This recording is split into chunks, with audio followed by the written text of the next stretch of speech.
What's up guys? In this video, I'm going to show you some of my favorite tips, tricks, and techniques for color grading in Davinci Resolve that are extremely useful to have in your toolkit. Let's hop into it. If you want to copy an entire node graph from one shot to another, there are a few ways to do this. What I like to do is highlight the clip that I want to copy the nodes over to and click the scroll wheel on my mouse on the clip that I want to copy from. Alternatively, select the clip that you want to copy from, press Ctrl or Command and C, and then Ctrl or Command and V on the clip or clips that you want to copy it to. You can also do this with stills. Right-click a clip and select Grab Still. Now open up your stills and you can actually drag this onto any clip and it'll copy the entire node tree over. But what if you want to copy just a single node over, not the entire tree? You can do this using stills as well.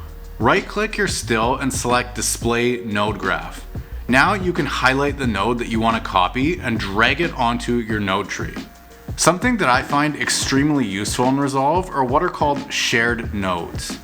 A shared node is a special type of node in Resolve that gets shared across your different clips. If you change one of the properties within that node, it gets changed not just to that clip that you're on, but to every clip that node is in. This is really useful for things like vignettes or noise reduction that you might want to apply the same to all of your clips. You can make any node a shared node by right-clicking the node and selecting Save as Shared Node. Now, go into another shot where you also want this node, right-click, and you'll see your shared node at the bottom here. Now, if I make a change to this shared node on this clip, well, first you need to unlock it, you'll see that that change is also reflected on this other shot where the shared node is also applied. Everyone is probably familiar with serial nodes in Resolve, but another type of node that can be very powerful are what are called parallel nodes. Serial nodes are the standard type of node you typically work with. Option or Alt plus S makes a new serial node, and these are pretty straightforward.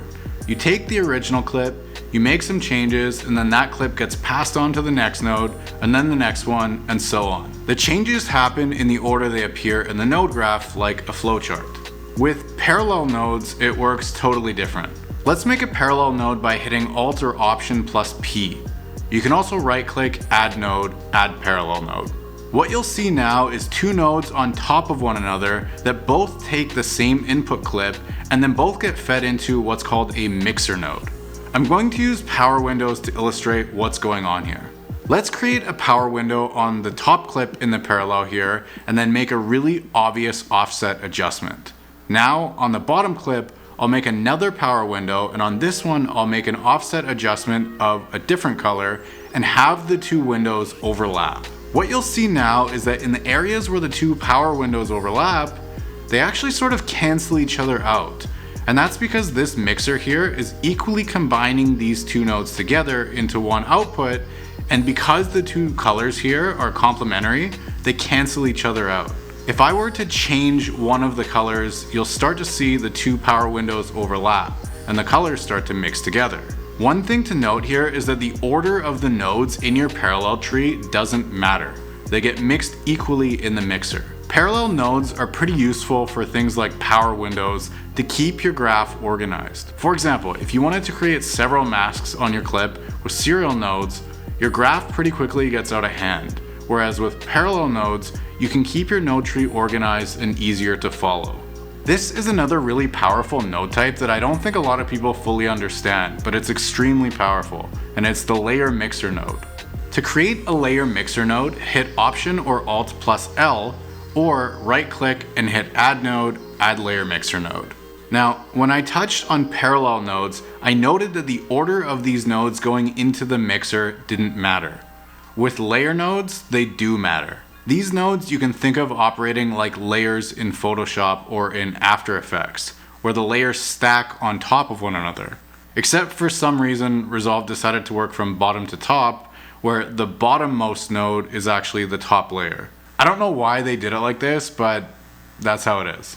I'll show you an example. If I make a really obvious adjustment to this top layer, you'll see that nothing happens to my final output. And that's because the bottommost layer is sitting on top of it. To make the lower layer visible, I'll add a power window on the top layer and make an ellipse. Now you'll be able to see the bottom layer through the mask that I've created. This is pretty useful for making color grades where you don't want the color grade to affect the skin tones. I'll show you what I mean. I'll make a pretty typical teal and orange color grade here by adding some teal into the shadows and some orange into the highlights. You'll see that it makes the skin a little weird, so to prevent this, I'll go into my top layer here and make a power window around just the subject's face. And now the grade below is being applied everywhere except the face. In the last example, I used a power window to mask the face of the subject to ensure the color grade wasn't applied to the face. But you'll see that as I play this footage forward, she moves and this window doesn't stay on her face. You can actually track this window to her face or to anything really by clicking this tracking icon here and then hitting the play forward button. Resolve will now use AI to track the subject and to pin the power window to her face, and it actually works pretty well. However, in some instances, if the movement is out of plane, like here, you can see the tracking starts to fall apart, and I'll show you how to fix that. Click this drop down here and change to frame. Now, go to the part of the clip where the tracker starts to veer off. Add a keyframe here by clicking this little button, and that will keep the beginning part of the clip's tracking untouched. Now, go to the last keyframe, which Resolve automatically adds, and line up your power window properly. It's important that you do this first, where you go to the end of the clip and then align your power window at that last keyframe, because if you don't, it'll sort of misalign and you'll have to go back later and readjust the windows. So now that your end keyframe is lined up, go through and adjust the window wherever it veers off track like this. And that's looking pretty good for the sake of this example. You can obviously get into finer detail and accuracy with these power windows if that's what you want to do. Alright, I'm going to show you a quick way to get perfect skin tones using the qualifier combined with power windows.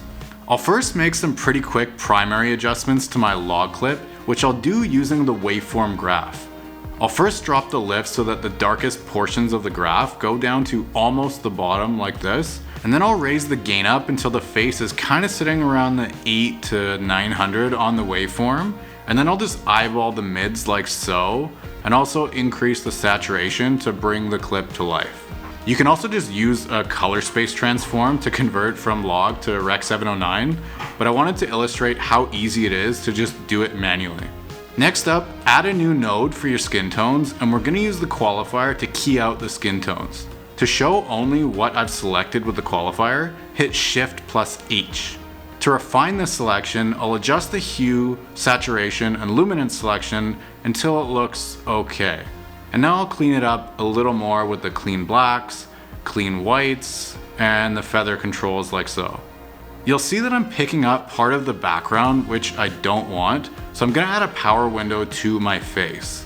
And again, I'll track it through the clip, and in this clip, I think Resolve should be able to track it just fine without any manual adjustments. Now that I've got my selection, you'll wanna pull up the vector scopes to see where the skin tones lie. Make sure you have the skin tone line showing, and you can see the skin tones are a little too far to the left, which means that I need to add some magenta to the skin tones. If they were a little too far to the right, I would need to add some green. I'll add magenta to the skin tones by using the tint control, and as I do this you can see the skin tones move to be more on that skin tone line. Hit Shift and H to show the whole clip again, and there you have it. Perfect skin tones.